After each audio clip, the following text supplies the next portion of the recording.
Don Quijote y la máquina encantadora. Adolfo Castañón. La República del Libro ha sufrido siempre constantes transformaciones. La imprenta misma introdujo una revolución que solo varios siglos después de operada empieza a asimilarse. Quevedo, en el soneto Desde la Torre, advierte en la imprenta una máquina de la inmortalidad gracias a la cual es posible vivir en conversación con los difuntos. La imprenta salva a las grandes almas de la venganza de la muerte y de la injuria de los años. Retirado en la paz de estos desiertos, con pocos pero doctos libros juntos, vivo en conversación con los difuntos y escucho con mis ojos a los muertos. Si no siempre entendidos, siempre abiertos, o enmiendan o fecundan mis asuntos, y en músicos callados contrapuntos, al sueño de la vida hablan despiertos. Las grandes almas que la muerte ausenta, de injuria de los años vengadora, libra, oh gran Yosef, docta la imprenta.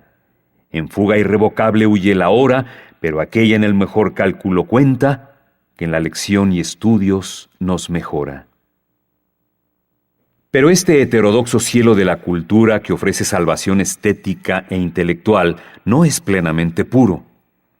Algunos años antes, al visitar Don Quijote la ciudad de Barcelona, en la segunda parte de su novela, topa con una imprenta y pregunta a su dueño: «Pero dígame vuestra merced, ¿imprímese por su cuenta o tiene ya vendido el privilegio de algún librero?»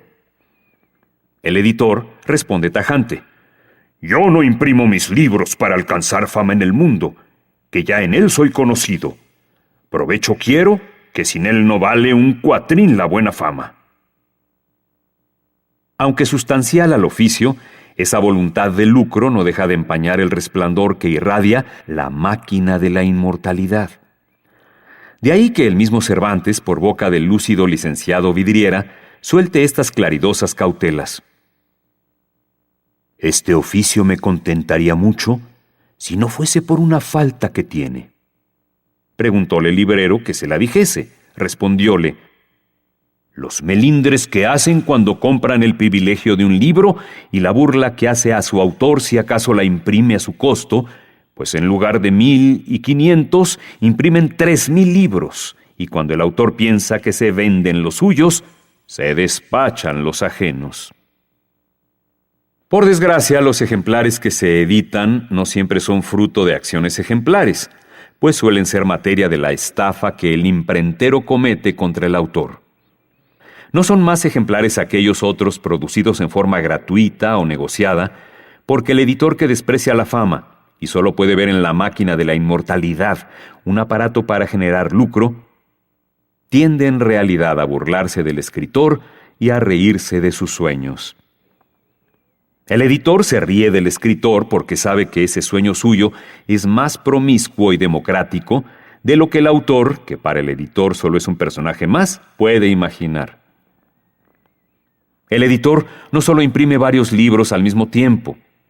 Un mismo libro puede ser impreso por varios editores en una misma ciudad en un mismo año. Cervantes mismo sabe que algo hay en algunos editores e impresores que los lleva a entretenerse a costa del vecino y a bailar al ignorante. Sea como sea, queda una duda. ¿Cómo había llegado a esta imprenta visitada por Don Quijote el privilegio que le permite a su dueño beneficiarse legalmente con la historia del mismo personaje si, como dice el propio Cervantes, aún no estaba enjuta en la cuchilla de su espada la sangre de los enemigos que Don Quijote había muerto? ¿Cómo es posible que ya anduviesen en estampa sus altas caballerías si todavía faltaban varios capítulos para que Don Quijote hiciese su testamento? ¿No sugiere esto que Miguel de Cervantes recibió algún anticipo por parte de su editor mucho antes de concluir la segunda parte?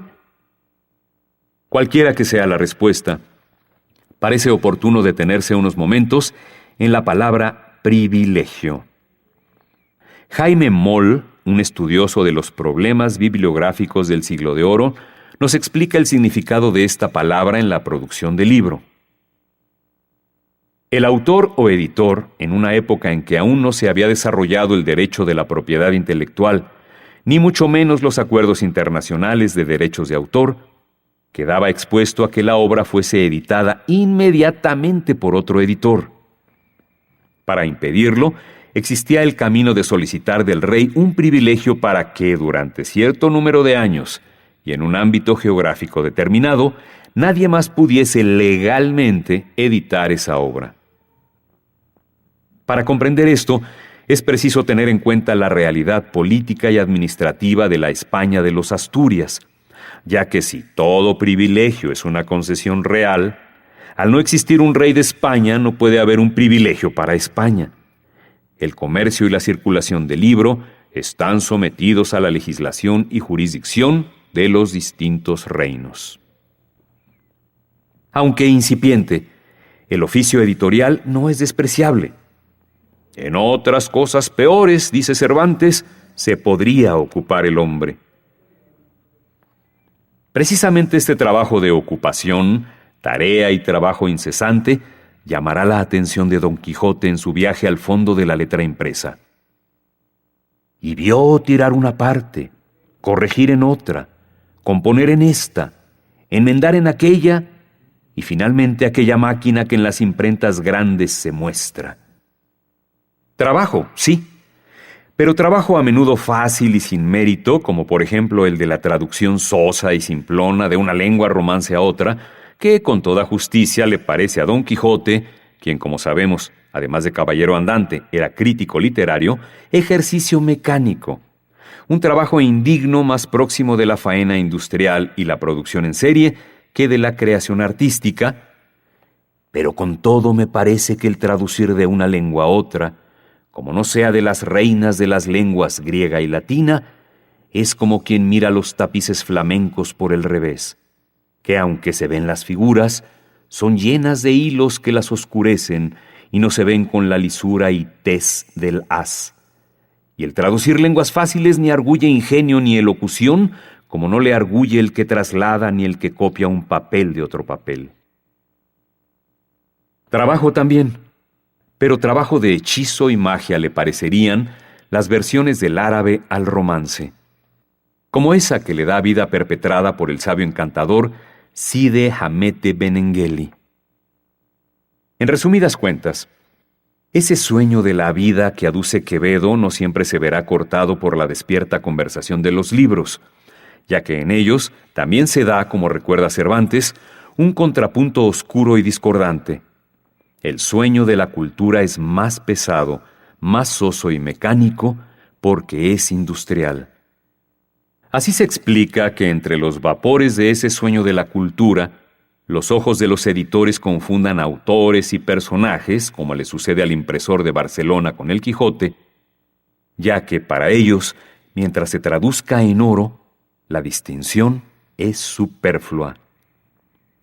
Los autores, y más aún los personajes, no dejan de barruntar estas realidades que infectan el cielo de la cultura y que contaminan a la mentada máquina de la inmortalidad con una sombra poco menos que infernal. ¿Acaso por ello Don Quijote se apresura a salir sin siquiera despedirse, él habitualmente tan cortés y comedido, de aquel taller al que entró unos minutos antes, movido por una ingenua, genuina curiosidad? Una vez conocido el mezquino misterio que encierra la imprenta, se aparta de ahí con muestras de algún despecho. ¿Y cómo no había de sentir herida su alma de papel después de encarar las pruebas de su misma novela, luego de asomarse a ese espejo de tinta y ver por fin reflejado en él su rostro de personaje, la sospechosa figura de la que ya le habló su amigo el bachiller Carrasco? La bilis negra de la tinta lo hace atrabiliario. Lo hiere la certeza de que su frágil cuerpo manuscrito muy pronto se transformará en miles de cuerpos, de libros. ¿Esa es acaso la dolorida verdad que le hace advertir al autor y traductor que se ha encontrado en la imprenta? Yo le prometo que cuando se vea cargado de 2000 libros, vea tan molido su cuerpo que se espante. La amenaza la dicta la experiencia. Don Quijote tiene el cuerpo molido de tantas ediciones, aunque todavía está viviendo su segunda parte. Él mismo nos hace saber que 30,000 volúmenes se han impreso de mi historia y lleva camino de imprimirse 30,000 veces de millares y el cielo no lo remedia. Por supuesto, no lo remediará, y no solo está molido, sino desperdigado.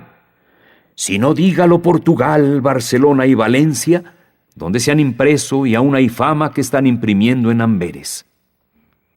Aunque pudiesen ser halagadores, por aquello de verse viviendo, andar con buen nombre por las lenguas de las gentes, la cosa tiene mucho de inquietante, porque si la honra anda barriendo las calles, esa lesión del buen nombre a ninguna muerte se le igualará.